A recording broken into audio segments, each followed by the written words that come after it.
నమస్తే గురుగారు. నమస్కారం అమ్మా. గురుగారు, ఈ వీడియోలో మనం ఆకాశలింగం గురించి తెలుసుకుందాం.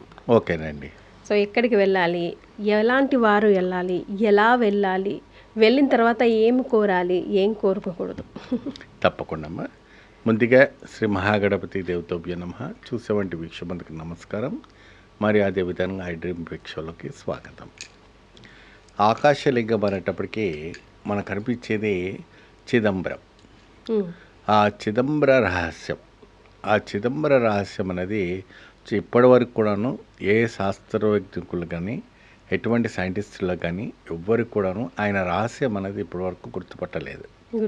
ఎందుకంటే ఆకాశ నటరాజన్ అంటే చిదంబర నటరాజన్ టెంపుల్ అనేసి ఒక ఫేమస్ టెంపుల్. అది దాదాపు మనకు 150 ఎకరాల్లో ఉంటుంది ఆ ఆలయం.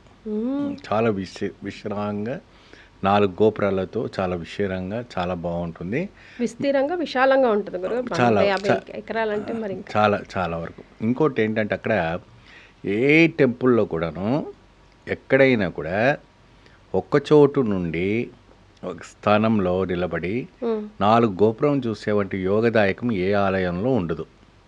చిదంబర రహస్యం ఏంటంటే అక్కడ ఒక స్తంభం పెడతారు. నార్త్ గోపురం నుండి లోపలికి ప్రవేశించిన తర్వాత అక్కడ ఒక స్తంభం ఉంటుంది. ఆ స్తంభం దగ్గర మీరు నిలబడి చూస్తే 4 గోపురాలు ఒకటే దిక్కున మనకు కనపడతాయి. ఆ రోజుల్లోనే ఎలా కట్టారేమో కదా. చూడండి ఎంత మహిమలు గలవంటి క్షేత్రము అడగండి. అది అక్కడే నిలబడి చాలా వరకు కూడాను చాలా విశేషంగా మనకి రోమాలు నిలిచిపోతాయి. అద్భుతమైనటువంటి ఒక పుణ్యక్షేత్రం చిదంబర రహస్యం. అక్కడ నటరాజుడు చాలా వరకు కూడాను ఓ విశేషమైనటువంటి ఒక భంగిమలో మనకు కనపడుతుంటారు. ఆ భంగిమలో ఏంటంటే నటమాడుతున్నటువంటి భంగిమలు మనకు కనపడుతూ ఉంటుంటారు. అక్కడ పక్కనే తెర తీస్తారు. ఆ తెర తీయంగానే అక్కడ లింగం ఉండదు. ఏ విధంగా అయితే మనం వాయులింగం మనం చెప్పుకున్నట్టు అయితే మాత్రం కేవలం ఆకార రూపంగా దీపాలు పెట్టిన చూపిస్తారే తప్ప ఈ ఆకాశలింగానికి అంటే తెర తీయంగానే అక్కడ కేవలం సాంబ్రాన్ని పొగ పెట్టేస్తారు. కేవలం ఆకాశమే, అక్కడ లింగం ఉండదు, ఒక ఆకారం ఉండదు, ఎటువంటి దీపం ఉండదు, కేవలం ఆకారం. అక్కడ అంతా పూజలు అందుకున్నది కేవలం నటరాజ స్వామి మాత్రమే. అక్కడ తాపిడి ఉంటుంది, బంగారపు తాపిడి. మన శరీరం పైన 4449 ఉన్నవంటి నరాలు ఎన్ని ఉన్నాయో అన్ని నరాలతోని వాళ్ళు ఆ ఒక తాపిడి చేశారు, బంగారపు తాపిడి. ఆ కవచాలు అంటే మానవ శరీరానికి చిదంబర ఆలయానికి చాలా దగ్గర సంబంధం ఉంటుంది. అక్కడ రోగనాశనానికి చాలా విశేషమైనటువంటి టెంపుల్. ఎటువంటి రోగం ఉన్నా ఇది తెలుస్తుంటుంది. పోతే ఆ చిదంబర ఆలయ ప్రాంగణంలో నాడీ శాస్త్రం చాలా విశేషంగా తెలుసుకోబడింది. ఆ నాడీ శాస్త్రం ఏంటంటే ఎవరైనా కూడాను వారి పూర్వజన్మం గురించి కానీ ఆ జన్మం గురించి కానీ వచ్చే జన్మం గురించి తెలుసుకోవాలంటే చిదంబర రహస్యంలో అక్కడ ఆలయం బయట ప్రాకారంలో కానీ బయట కానీ ఎవరైనా కూడా అక్కడ చెప్తారు. నాడి ఫింగర్ ప్రింట్స్ పెట్టి చేస్తే అక్కడ తాళపత్రాలు తీస్తారు. తాళపత్రాలు తీసి అక్కడ రహస్యాలన్నీ చెప్తారు. ఆ మొత్తం ఏంటంటే ఏం జరుగుతుందో అని కూడా చెప్తుంటారు. భవిష్యవాణి అన్ని చెప్తుంటారు. వర్ధమాన భవిష్యవాణి అక్కడ మనం తాళపత్రాలతో చెప్తారు. ఇక్కడ ప్రతి సోమవారం రోజున సాయంత్రం 6:30 నుండి 7:30 లోపు అక్కడ ఏనుగు వస్తుంది. ప్రతి సోమవారం ఏ ఆలయంలో రాదు. మూల విగ్రహం దగ్గర తీసుకొచ్చేసి సోమవారం సాయంత్రం రోజున స్వామివారికి పద్మకమలాలు తన తొండంతో సమర్పిస్తుందట. ఆ విశేషంగా చూడడానికి కొన్ని వేల మంది భక్తులు అక్కడ వేచి ఉంటారు ఆ ఏనుగు కోసం. ఆ ఏనుగు ఆ చప్పుడు చేసుకుంటూ స్వామివారికి నమస్కారం పెడుతూ స్వామివారి దగ్గర నుంచి స్వామివారి స్వయంగా ఆ నటరాజు చిదంబర నటరాజు ఆ గజేంద్రుడికి పూజలు అందిస్తారు. అంటే అయ్యగారులు చేస్తారు అనుకోండి. అయ్యగారులు అడుగుతారు. అక్కడ చంద్రమౌళీశ్వర స్వామి లింగం అని ఒక లింగం ఉంటుంది, ఆత్మలింగం, స్ఫటికలింగం. దానికి బంగారు తొడుగు అని తొడిగిస్తూ ఉంటుంటారు. ఆ స్ఫటికలింగము మాత్రమే అక్కడ పెట్టి మనం పూజిస్తూ ఉంటారు.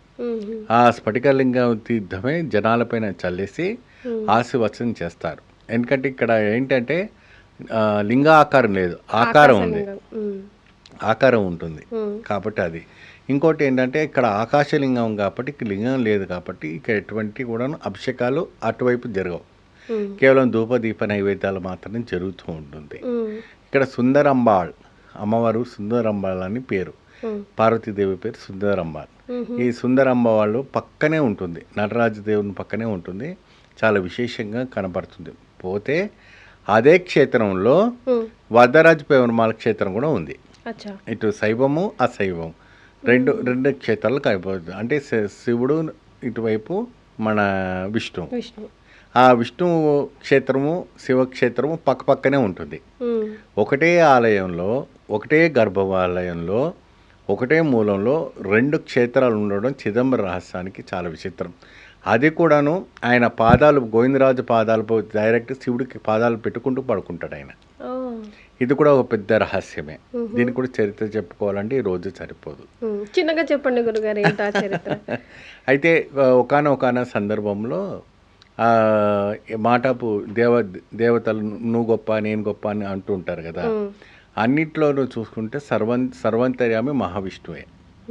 కొంతమంది అంటే సర్వం అంత శివమే అని దేవతలు కానీ ఫైట్ చేసుకుంటుంటారు. ఆ సందర్భంలో ఏంటంటే ఈ యొక్క మహాశివుడు మహావిష్ణువు ఏం చేస్తారంటే పడుకుంటారు. పడుకున్న తర్వాత ఆయన ఈ పవలింపు సేవలో పాదాలు వచ్చేసి నటరాజ శివుని దగ్గర ఉంటుంది, శిరస్సు వచ్చేసి మనకు దక్షిణం వైపు పెడుతూ ఉంటారు.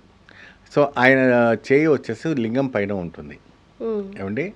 అప్పుడు ఏమవుతుందంటే ఇక్కడ శివము విష్ణువు ఒకటే, వేరు కాదు. వాళ్ళిద్దరు కూడాను శివకేశవులు ఇద్దరే కాబట్టి ఎటువంటి భయపడే విషయం లేదు. ఇక్కడికి వచ్చిన వారికి ఇక్కడ వైష్ణవాచారము శైవాచారము రెండు కూడా దర్శనం అవుతుంది, పక్కనే ఉంటుంది. మీరు ఎప్పుడైనా చిదంబరం ఆలయానికి వెళ్ళారంటే అక్కడ వెళ్ళి చూసారంటే ఇదిగో ఈ ద్వారం దగ్గర నటరాజ శివన్ కనపడతారు, ఈ ద్వారం దగ్గర వరదరాజ పెరుమాళ్ గారు పడుకొని ఉంటారు. ఆ స్వామివారి మహిమ క్షేత్రం అంటే చాలా అరుదుగా ఉంటుంది. ఇక్కడ విష్ణు సహస్రనామం జరుగుతుంది, అక్కడ రుద్రాభిషేకాలు జరుగుతుంటాయి రెండు. అంటే ఇదివరకు ఏంటంటే శివుడే గొప్ప అని కొంతమంది, విష్ణువే గొప్ప అని కొంతమంది, ఆ రోజుల్లో వైరాగ్యాలు బాగా జరిగాయి. సో దానికి విరుద్ధంగా దానికి ఒక దీనికోసం శివకేశవులకు భేదాలు లేవు, ఇద్దరు ఒకటని ఏ ఆలయంలో లేదు అటువంటిది, కేవలం ఈ ఆలయంలో మనకు కనపడుతుంటుంది. ముఖ్యంగా ఎలాంటి రోగాలన్నా పటాపంచలు అవుతాయి ఆలయాన్ని విజిట్ చేస్తారు. ఆలయంలో అంటుకున్నాను ముఖ్యమైన పూజలు అభిషేకాలు ఏవైనా చేయించుకునేవి ఉంటాయి అక్కడికి వెళ్ళినప్పుడు. స్వామివారికి నటరాజునికి వచ్చేసి ప్రత్యేకమైన అభిషేకం ఉంటుందమ్మా. అది వచ్చి నవపాస అభిషేకం. నవపాసాలు అంటే అది 9 రకాలమైన ద్రవ్యాలతో స్వామివారికి అభిషేకాలు చేస్తారు. ప్రతి సోమవారం రోజున ముందుగా ఆదివారం రోజు వెళ్ళి బుకింగ్ చేసుకోవాలి. అక్కడ నటరాజు సుందరేశ్వర అమ్మాయిలకి కళ్యాణం కూడా జరుగుతుంది, అది కూడా మనం బుక్ చేసుకోవచ్చు. అది కూడా ఒక రోజు ముందు వెళ్తే ఆ సోమవారం రోజు వివాహం చేస్తారు. అక్కడ ఉండడానికి అంతకుండా బయట సత్రాలు మంచి సిటీ, మెయిన్ సిటీయే, మంచి వసతి ఉంటుంది, బ్రహ్మాండంగా ఉంటుంది. ఉండి వెళ్ళి దర్శనం చేసుకోవచ్చు. రైట్, చాలా సంతోషం గురుగారు. నమస్కారం. And for more videos, please subscribe to iDream channel. Subscribe to iDream Media. Please subscribe to iDream. Please subscribe to iDream. Please subscribe iDream. And please subscribe to iDream. For more videos, subscribe to iDream.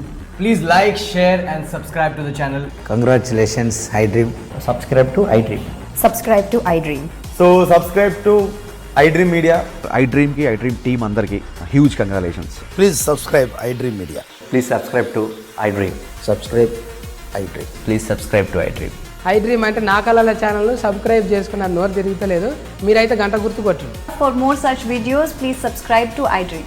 Subscribe to iDream. Please subscribe to iDream. Please subscribe iDream Media. Please do subscribe to iDream. Please subscribe to iDream Media. For best entertainment and information, please subscribe iDream. And don't forget to subscribe to iDream.